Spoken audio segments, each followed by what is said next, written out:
Hello, everyone, and welcome to this month's SANS Threat Analysis Rundown. I'm Katie Nichols. I'm a SANS instructor for Forensics 578, as well as Director of Intelligence Operations for Red Canary. And wow, it has been a busy month for threats and for anyone who is tracking all of these threats. If you've joined the live stream before, sometimes we'll have guests, but today, actually just going to walk through the many threat reports, all of the stuff that's happening. I will admit it has been tough for me to even keep up with it. And this is kind of what I do, but hopefully talk about some of these themes, things you might have heard, and think about, as always, right, what are the implications for us as cybersecurity analysts, CTI researchers, etc. All right, so let's dive in. I've got lots and lots of things to share. Let's start with everyone's favorite hot 0-day summer. So this is sort of a joke on social media, whatever social media platform you're on now. A lot of vulnerabilities this summer. And I would argue that, yes, there are a lot of vulnerabilities all the time, but we've seen a couple of prevalent ones. As you've heard me say before, if you've joined the live stream, right, vulnerabilities happen in code. Really important questions that I think we all need to ask ourselves when we see people panicking about cold fusion vulnerabilities, Citrix vulnerabilities.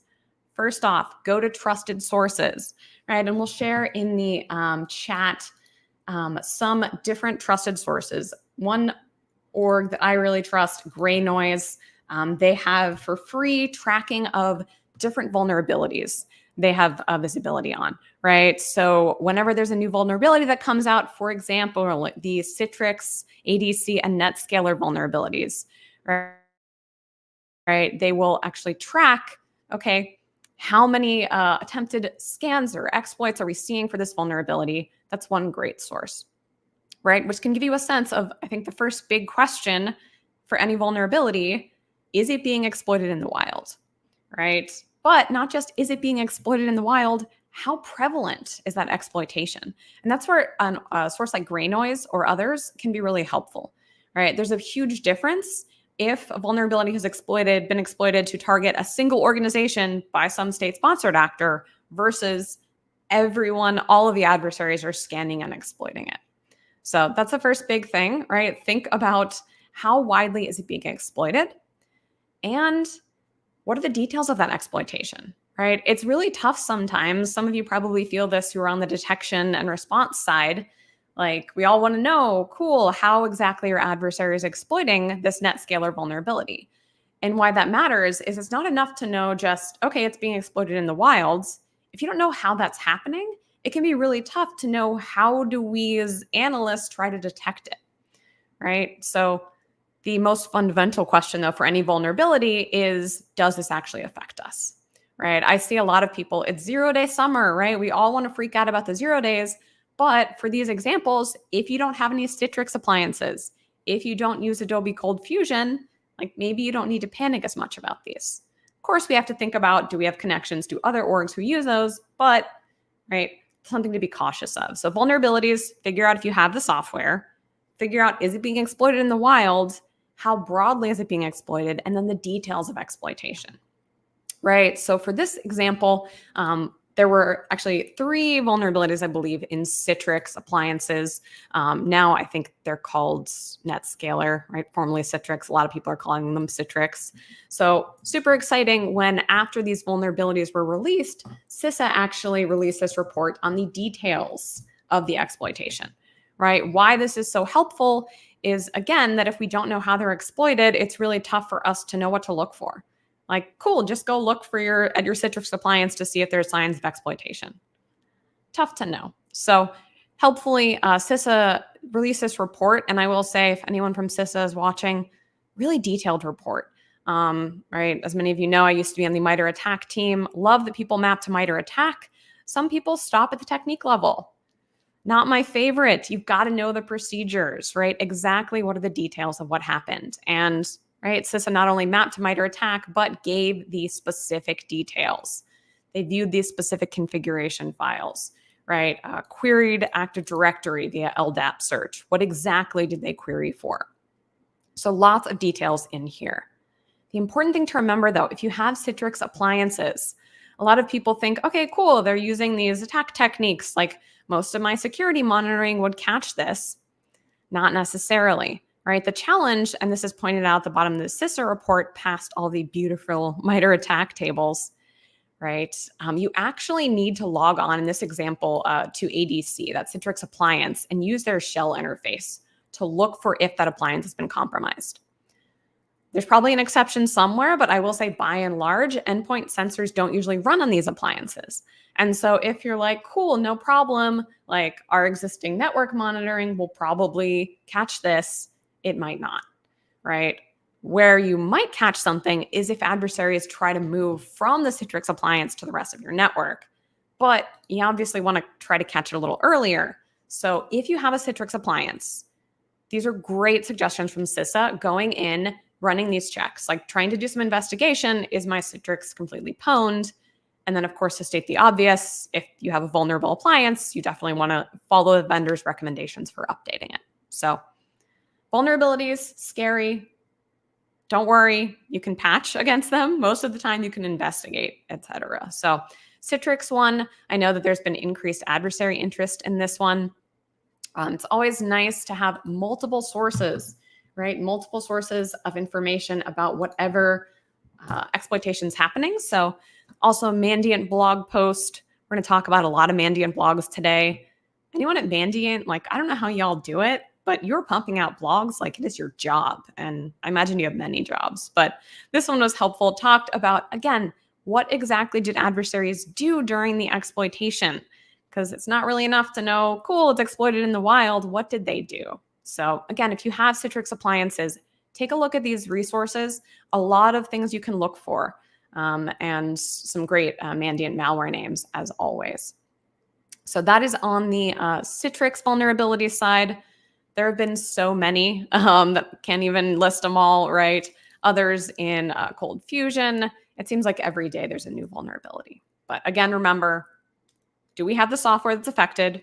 Is it being exploited in the wild? How is it being exploited? And really thinking about, do you have the right telemetry? And where do you need to look? Is it endpoint? Is it network? Is it on that perimeter appliance itself? So late breaking one, I just saw this shared by Maddie Stone like 20 minutes before we started streaming here. So new report out from the awesome team at Google on a review of 0 days from last year exploited in the wild. So always fun when we get year-in review reports, looking at patterns, looking at trends. I think this is helpful because it also helps us as analysts and humans hedge against some of our mental biases maybe on, oh my gosh, there's so many 0 days, like it's really scary. So you can see in the summary, 41 0 days detected, disclosed in 2022, second most ever, but it was down from 2021, the previous year. Hey, maybe that's good. But in this post by Maddie talking about some of the kind of key takeaways, some of the challenges with Android, some of the so-called zero-click exploits. So late breaking one, but always nice to look at trends over the years, right? Remembering the numbers don't always tell the story, full story that is, but something we can look at. So breakdown by platform, probably not a shock to everyone. Like Windows is leading not a race that anyone really wants to win, but in terms of in the wild 0 days, Windows leading. But hey, there are vulnerabilities in Mac OS as well, Android, iOS, etc. So definitely worth checking that one out as well, especially if you are the type of person who's scared about 0 days. Look at some trends. Vulnerabilities happen. They're reality of life, right?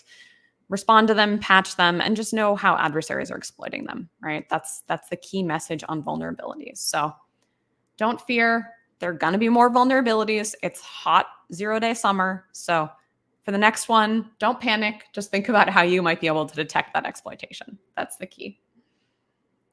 Yep, and someone mentioning CVSS scores. Yes, CVSS scores also really helpful in prioritizing those vulnerabilities. Still, though, as an analyst, I want more details, right? Might say, is it being exploited in the wild? But I want to know the details. So I'm very greedy in that. All right, vulnerability is not the only thing happening, right? Lots of other things happening as well.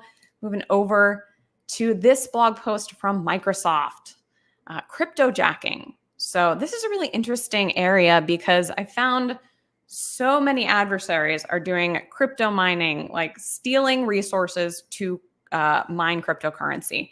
But a lot of people sort of ignore it. Why I think that might not be the best approach is that sometimes, right, if there are crypto miners, that means that there's something wrong in that system. Maybe you haven't added proper authentication, multi-factor, etc., right? So think about if you have crypto miners on a system, it's a sign of usually bad hygiene. And it might be a nice thing because then you can deal with the crypto miner, right? Rather than deal with some kind of more advanced intrusion. So my personal recommendation, we see a lot of people who are like, crypto miners, whatever. They're just, using my system resources, but sign of bad hygiene.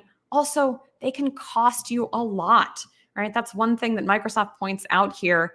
Targeted orgs incurred more than $300,000 in compute fees due to these cryptojacking attacks. So if you don't care about anything else, I'm going to imagine every organization cares about not losing money. So this blog post was awesome because it really dives into the details about how this mining happens, right? And if you are new to the cloud world, which I think we're all newer to the cloud world, the nice thing is you can still think of the overall attack chain, right? The life cycle, the stages that adversaries go through. As always, I really appreciate the Microsoft graphics. Okay, adversaries get into the cloud environment, but then they take some other actions, right? And my takeaway from this is thinking about, right, as you're monitoring cloud environments, could you look for these anomalies, right? For example, adversaries, if your core quotas are low, right? If your cloud environment doesn't have the resources they want, like more computing power means more cryptocurrency mined, they'll increase them, right? And maybe you could go in and look at, all right, if an adversary is changing my instances to N series, for example, a specific type of GPU core, could that be suspicious in my environment? If that's not something that usually happens in your cloud environment, maybe worth looking at, right? Or mass creating resources. If creating a whole bunch of new instances in your cloud isn't normal in your environment, that could be another thing to look at. So a lot of good detail here. Again, a lot of people have found that maybe our monitoring and understanding of the cloud environments isn't as good as on-premise, traditional endpoint and network monitoring we've been doing for decades. So I think it's always good to know your gaps, know where maybe you have a little more learning to do, and keeping an eye out for blog posts like this, understanding what are the things adversaries are doing. It's still steps of an intrusion chain, but how you detect them, right? How you think about those actions are just a little bit different. So taking a look more holistically, I always like knowing the impact of all of these breaches, all these incidents that we face. New report out from IBM, Cost of a Data Breach, 2023 report. This is helpful to me because I don't know about you, if I can justify to my bosses, like, hey, we might have just saved you a whole bunch of money by preventing this breach, like that kind of justifies your team existing, right? So a couple of key findings, key numbers from this report. Average cost of a breach, right? $4.4 million $4.45 million to be precise. Of course, every data set's limited, but they have a pretty big data set here. And looking at that, that is a huge amount of money. It is always tough. Like, I don't envy anyone who does high-level leadership budgeting. But if you're looking at, do you spend a couple $100,000 to hire a few security people or set up, a security program versus $4.45 million, might be an important thing to look at. So the other interesting thing here, 51% of orgs planning to increase security investments as a result of a breach. This is something that myself and others, I think, across the community have seen, that once organizations have experienced a really terrible breach, they up their game in security. And it's kind of sad, right? We're all, we're security professionals. We like to preach, hey, the importance of proactive monitoring, right? Getting a good security monitoring program before you get breached. Doesn't always happen, right? So after they're breached, a lot of orgs are like, oh man, we need to really up our security investments. So that was kind of an interesting finding. Other impacts, of course, everyone's looking at AI. So that could be something to look at, right? A couple other things to highlight. Somewhere in here, there was talk of cloud, right? Cloud intrusions, cloud incidents. See if I can find it for you. A lot of breaches are happening in the cloud, right? That's the reality. Here it is, 82%. Scroll in on it for you and you can check it out from the link. 82% of breaches involve data stored in the cloud. That's a lot. And you could even think, are there other breaches that they don't know if data stored in the cloud was involved? That's huge. And again, to our last report on knowing how cryptojacking occurs, right? Knowing what's happening in those cloud environments, how adversaries are operating, pretty important. The other takeaway here, adversaries gaining access to multiple environments, 39% of breaches spanning multiple environments, right? We see increasingly adversaries moving from on-premise to SaaS, to cloud infrastructure, to, Kubernetes, back and forth.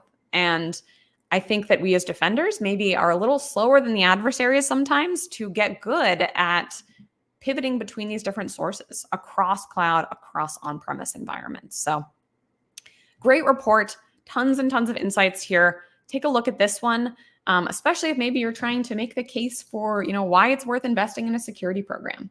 Not always an easy case to make, but I think this report from IBM can show, right, some of the patterns in data breaches.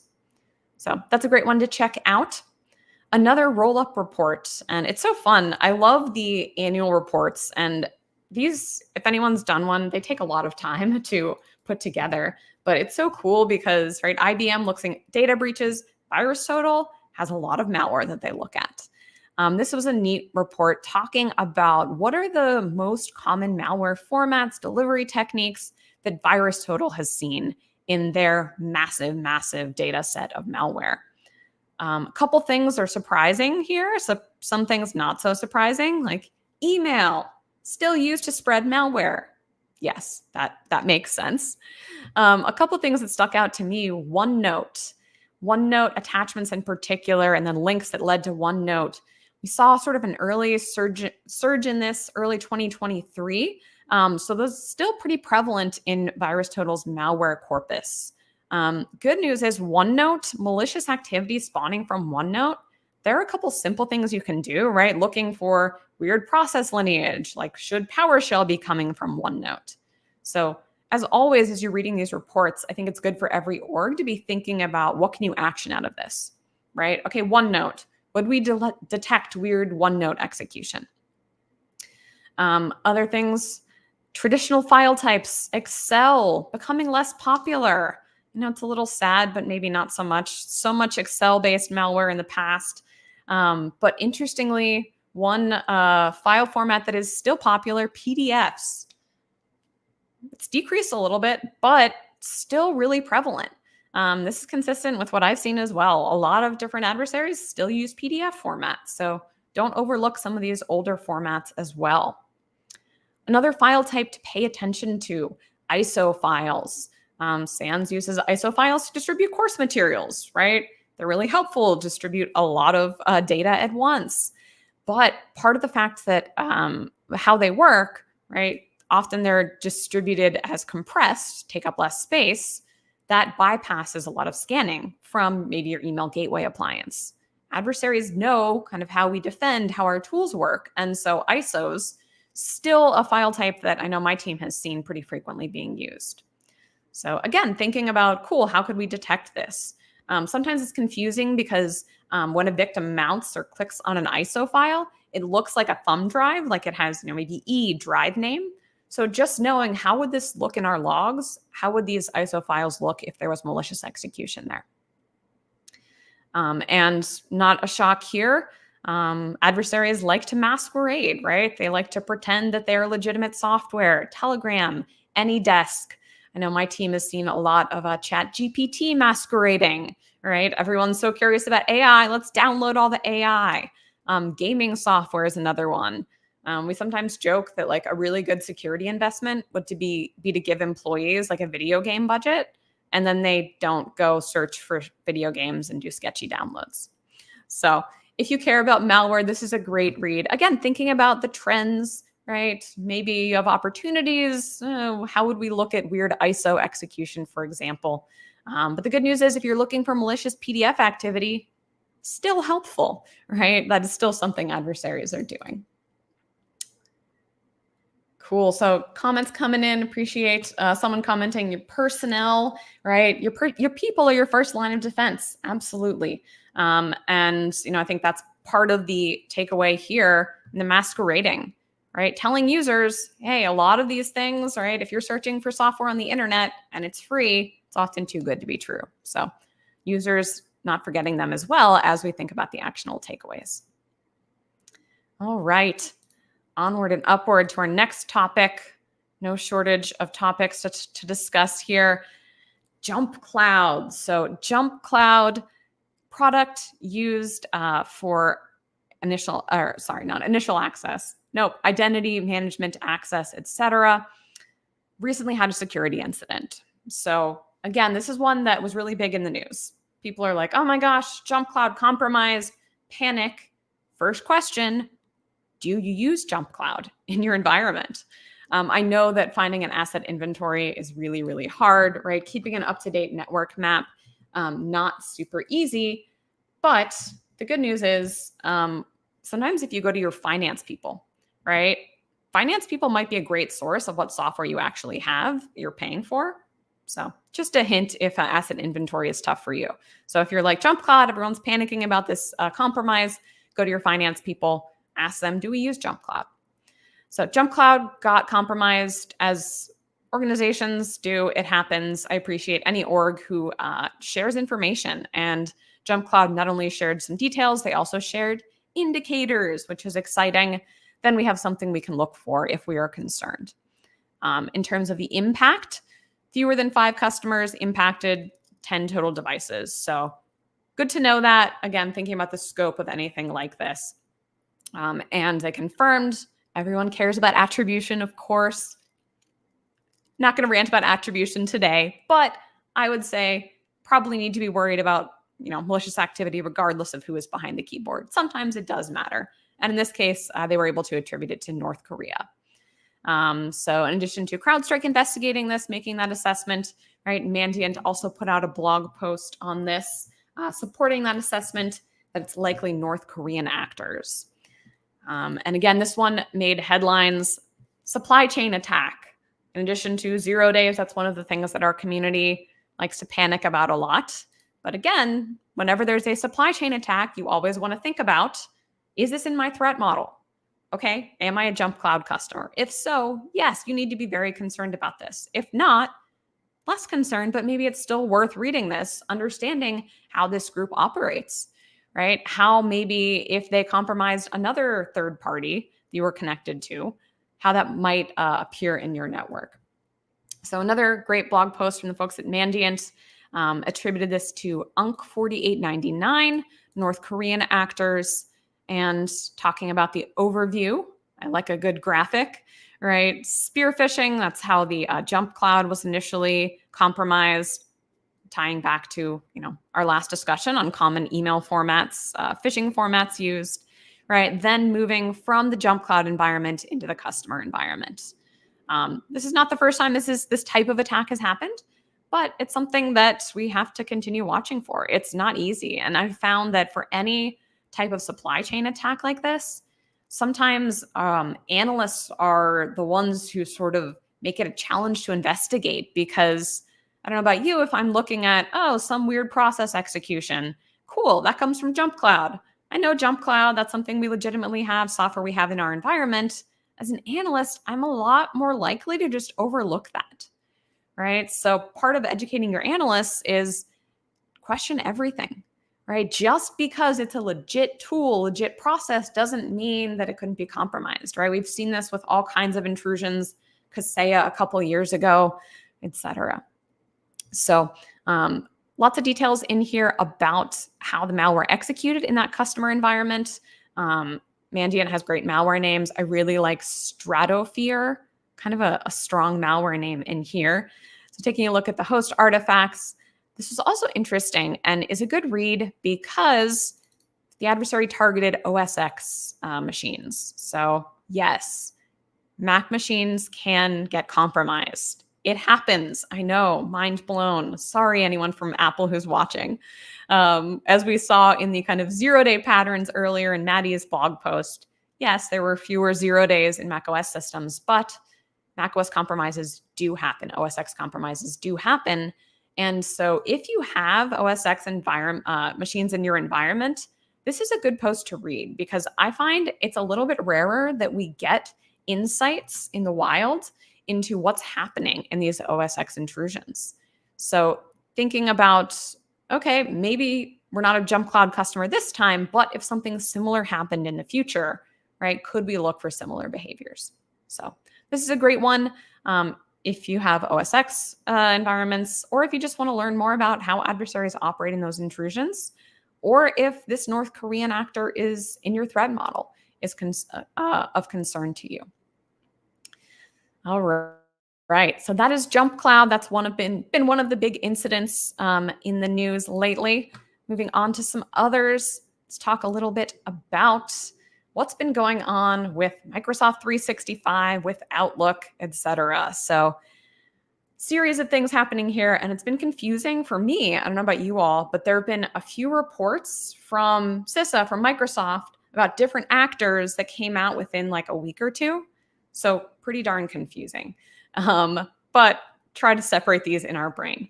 All right, so let's take the CISA report, right? July 12th, APT group targeting Outlook online. So you probably saw in the news, this made kind of mainstream media. Cybersecurity is making mainstream media news sometimes. A federal government agency, right, identified suspicious environment in their Microsoft 365 cloud environment. Some emails were accessed. There's been reporting about how various federal agencies were affected by this one. And so, as always, appreciate details, thinking about how did this exactly happen. So this walks through, and again, if you're not super familiar with Microsoft 365, this is a nice report to look at, to think about what exactly do we have available in Microsoft 365 audit logs. I will also say that my SANS colleagues, Megan, Roddy, Forensics 509 folks, they've done a lot of great blog posts, YouTube live streams, etc., talking about some of these Microsoft 365 artifacts. It's really sort of a different way of thinking. Again, if you have a cloud environment, if you have Azure, AWS, it's very different than an endpoint. And so this post talks through, right, some of the log types that were useful in investigating this activity. So, for example, mail items accessed.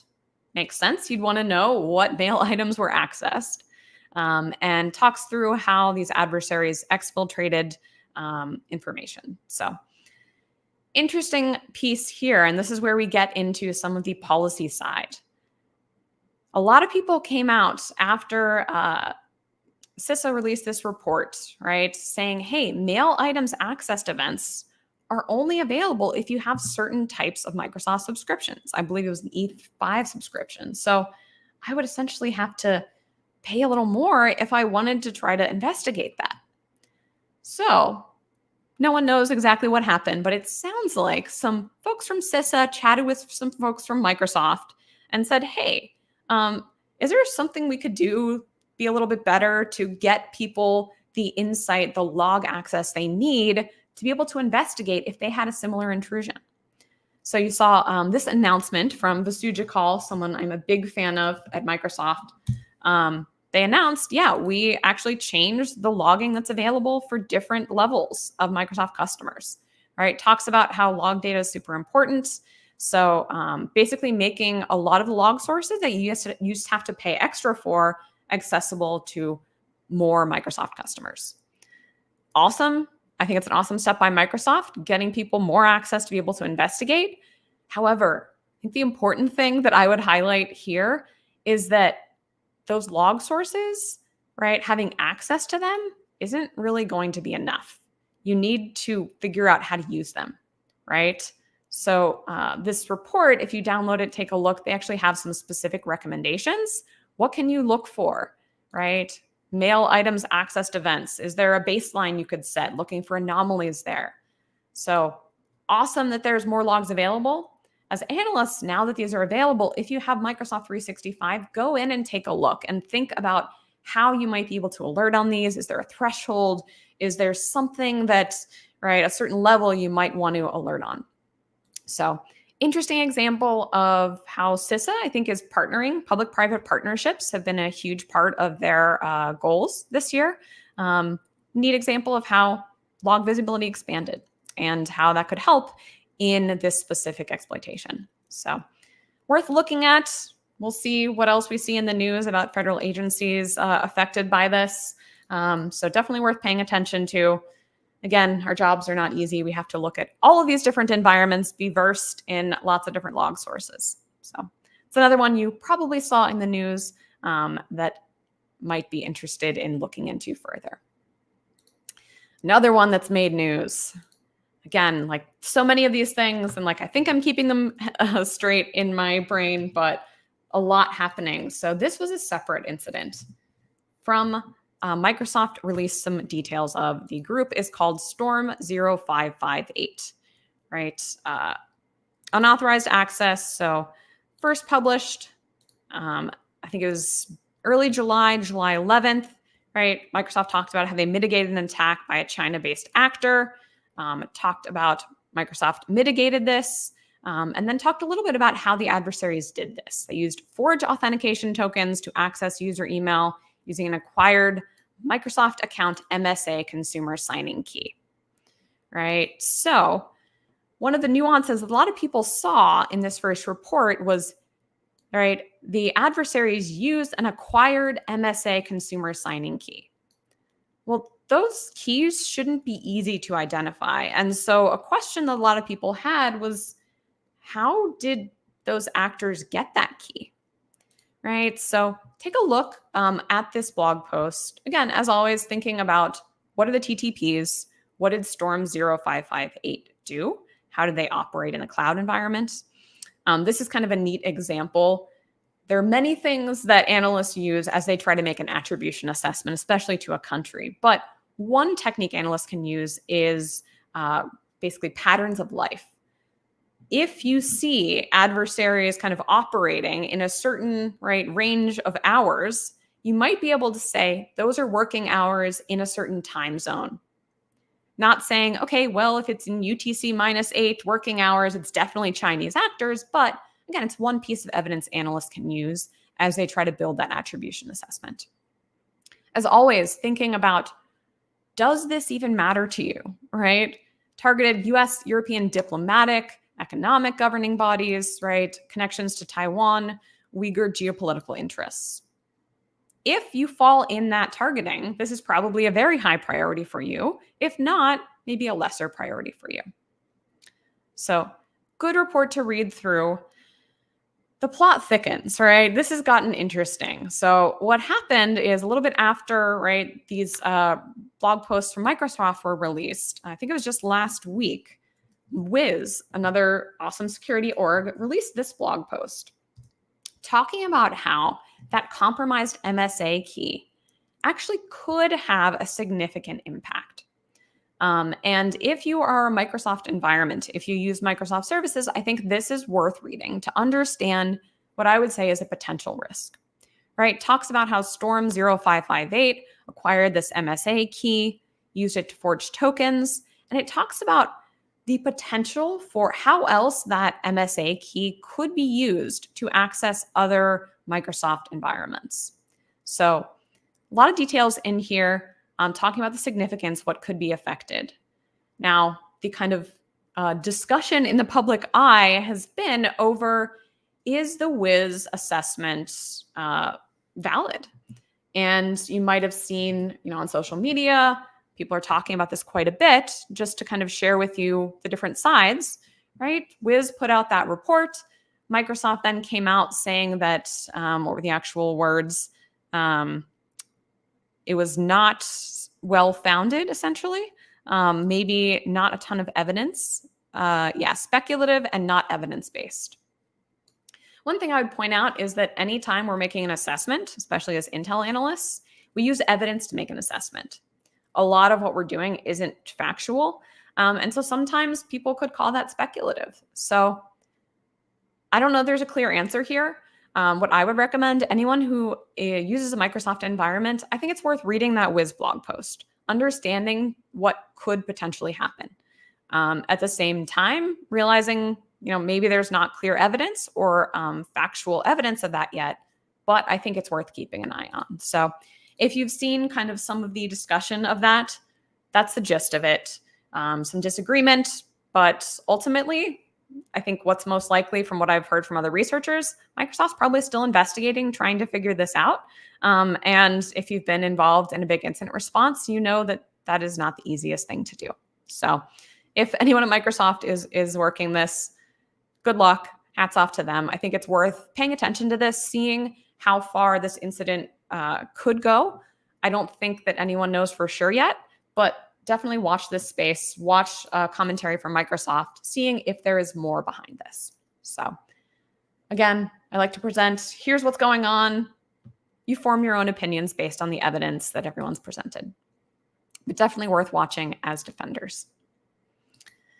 All right, we got more. So I don't always do this, but I wanted to talk a little bit about a couple things from the policy perspective.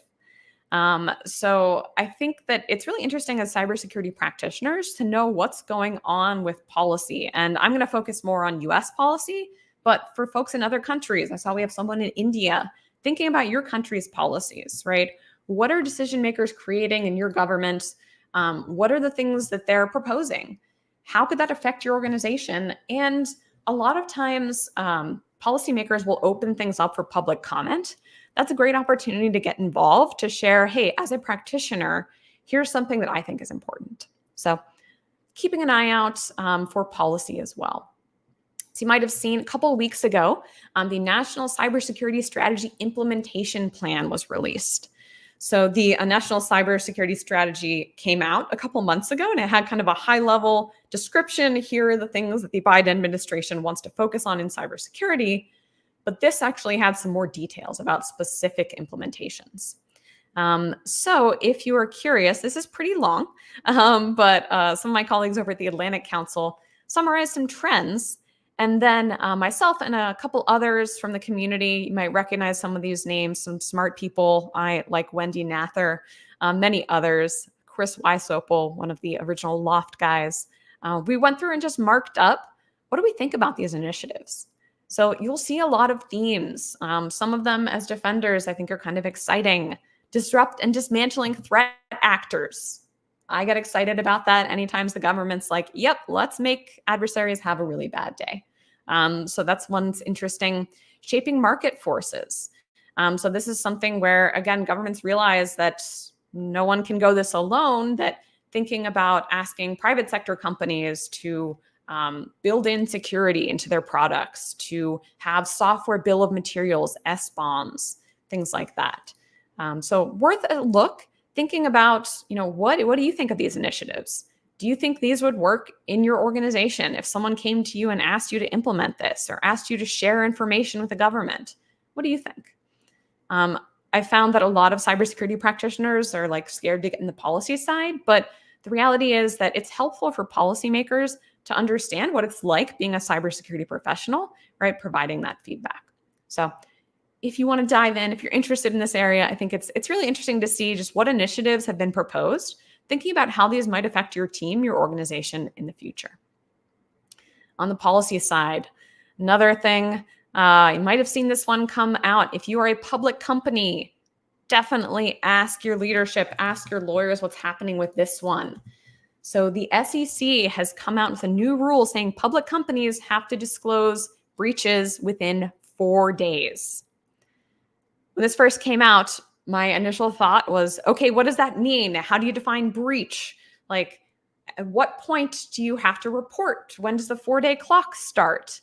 So take a look at the details of this. So essentially what they say is it's a material breach.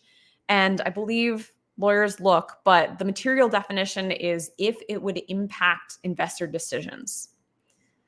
There's a definition, but even that definition of a material breach, that's a challenge. So this is going to be an interesting one. My interpretation, I'm not a lawyer. This probably doesn't mean if you have a single IDS alert, hey, weird malware, and nothing was stolen, probably don't need to report that. Again, talk to your lawyer. But if you have a significant breach, if you have some extortion, right, adversaries steal your data and threaten to leak it, probably something that might need to be reported based on this SEC rule if you are a public company. So this is one, talk to your lawyers, right? If you're involved in incident response at all, this might add a new wrinkle of reporting requirements for you. Again, why it matters to keep an eye on what are these policies that are happening, because they really might affect your day-to-day if you are working in a public company. So that's one thing on the policy side. Yeah, Conrad saying the organization defines material breach and then examiners agree or not. There's also an exception, I think, for national security purposes.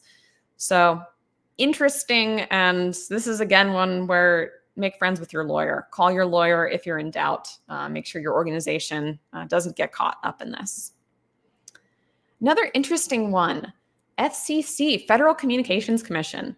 And it's fascinating to me, government bureaucracy, there's a lot there. All these different agencies have different parts in proposing rules. And this was one that caught my eye.